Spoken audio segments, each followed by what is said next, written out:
Hello students, welcome back to my channel Rachnas creation. कच्ची से कलम तक मैं हूं रचना और आज की मेरी क्लास है मेंस एग्जाम यानी मुख्य परीक्षा के उत्तर लेखन यानी कि आंसर राइटिंग से रिलेटेड। जो लोग भी मेंस दे चुके हैं, जो लोग भी मेंस देने वाले हैं या जो लोग भी पहली बार मेंस दे रहे हैं, उन तीनों के लिए ये वीडियो देखना बहुत जरूरी है। क्यों? क्योंकि एग्जाम देने जब आप जाते हैं और जो आंसर आप लिख करके आते हैं, आपको भी पता होगा कि जो प्रैक्टिस आप एग्जाम के पहले करते हैं और जो एग्जाम में लिख करके आते हैं उसमें जमीन आसमान का फर्क हो जाता है। पता नहीं क्यों ऐसा होता है। यह क्वेश्चन हम अक्सर एग्जाम देने के बाद सोचते हैं कि हमने प्रैक्टिस कुछ और की थी और लिख करके कुछ और आए। ऐसी क्या कमी रह जाती है जो आंसर राइटिंग में वो गड़बड़ी हो जाती है।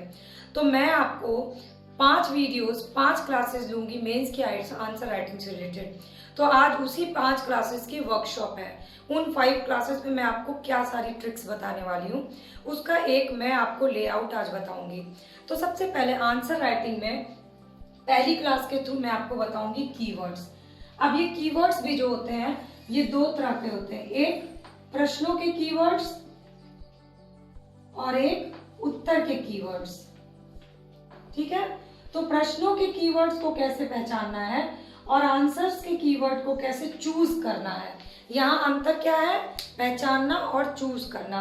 क्योंकि प्रश्न आप खुद नहीं चूज करते हो, प्रश्न आपको बोर्ड देता है, आयोग देता है। तो उन प्रश्न के कीवर्ड्स को आप कैसे पहचानिएगा, वो ट्रिक मैं आपको बताऊंगी। और दूसरा, उसके उत्तर में आपको कौन से कीवर्ड्स लिखने चाहिए जिससे कि आपको बहुत ही अच्छे नंबर मिले, वो बताऊंगी। तो दोनों में बहुत अंतर है, वो मैं अपनी पहली क्लास में बताऊंगी।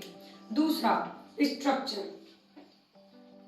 स्ट्रक्चर क्या होता है? एक जो आप पहले बनाते हैं और दूसरा जो आप एग्जामिनेशन हॉल में बनाते हैं। दोनों में अंतर क्यों हो जाता है? किस तरह से दोनों को सेम रखा जाए, बिल्कुल इक्वल होना चाहिए।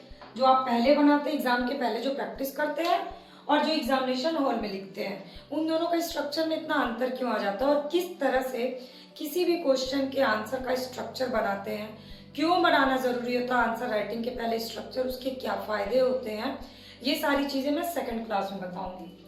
अब आता है थर्ड क्लास। मेरी थर्ड क्लास होगी इंट्रोडक्शन यानी कि प्रस्तावना की।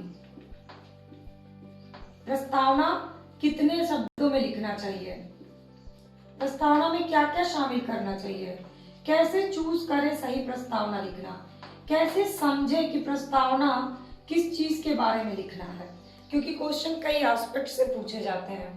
तो एक क्लास में मैं आपको इंट्रोडक्शन से रिलेटेड सारे आपके डाउट्स क्लियर करूंगी। क्योंकि इंट्रोडक्शन ही कहते हैं ना कि आपका फर्स्ट इंप्रेशन आपका लास्ट इंप्रेशन होता है। अगर क्वेश्चन को पढ़ते ही इंट्रोडक्शन में ही जो आपकी कॉपी चेक कर रहा है एग्जामिनर, उसको इंटरेस्ट नहीं आया तो आपका पूरा आंसर बेकार हो जाएगा। तो इंट्रोडक्शन बहुत अहम भूमिका निभाता है। इंट्रोडक्शन लिखने के बहुत सारे ट्रिक्स होते हैं जो मैं आपको थर्ड क्लास में बताऊंगी। अब हमारा फोर्थ क्लास होगा आंसर की बॉडी। कितने पार्ट्स में होनी चाहिए, पैराग्राफ कितने चेंज करने चाहिए, बॉडी में किन किन बातों का ध्यान रखना चाहिए, बीच का जो आंसर होता है उनमें किन बातों का ध्यान रखना चाहिए, उसका किस तरह से कीवर्ड से लिंक होना चाहिए। और ये जो होता है ना, ये बहुत अहम हिस्सा होता है आंसर का।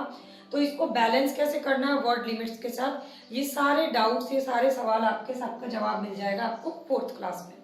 फिफ्थ क्लास है निष्कर्ष। तो निष्कर्ष लिखने का सही तरीका क्या है? निष्कर्ष लिखने में स्टूडेंट्स, मैक्सिमम स्टूडेंट्स क्या गलती कर जाते हैं? निष्कर्ष आपके आंसर में कितना % योगदान देता है, ठीक है, और किस तरह से निष्कर्ष सही तरीके से लिखा जा सकता है, ये सारे मैं आपको 5वीं क्लास में बताऊंगी। तो मैं अब आपकी 5 क्लास लूंगी मेंस की आंसर राइटिंग से रिलेटेड। मैंने अपने एस्पेक्ट्स आपको बता दिए। अब आपको इस वीडियो को देखते ही कमेंट सेक्शन में अपने डाउट्स, अपने क्वेश्चंस, आपके जो भी सवाल हो, जितने भी तरह के मेंस के आंसर राइटिंग मेंस से जुड़ी हुई, वो प्लीज कमेंट करिए। तो मैं आगे की क्लासेस उसी अकॉर्डिंग कंटिन्यू करूंगी। क्योंकि मैंने ये जो डाउट्स, ये क्वेश्चंस बताए, ये मैक्सिमम स्टूडेंट्स को होते हैं। एग्जामिनेशन हॉल से निकलने के बाद वो ये सारे सवाल अपने दिमाग में उनके चलता रहता है। तो मैं इनका जवाब तो दे दूंगी, लेकिन प्रेजेंट सिचुएशन में आपके दिमाग में क्या क्वेश्चंस है, क्या डाउट है वो आप मुझे कमेंट करके बताइएगा। तो इन पांचों से भी रिलेटेड आपके जो भी डाउट हो और इसके अलावा जो भी क्वेश्चन हो वो प्लीज़ कमेंट करके बताइए। और सब्सक्राइब बटन क्लिक कर लीजिए और बगल में बेल आइकन दिख रहा होगा उसको प्रेस कर लीजिए, तो मेरी सारी क्लासेस की अपडेट आपको फ्री ऑफ कॉस्ट मिल जाएगी। तो चलिए मैं आपके सवालों के, आपके डाउट्स का वेट करूंगी और तभी मैं शुरू करूंगी फिर मेंस की ये 5 classes. Thanks for watching Rachnas creation, करची से कलम तक।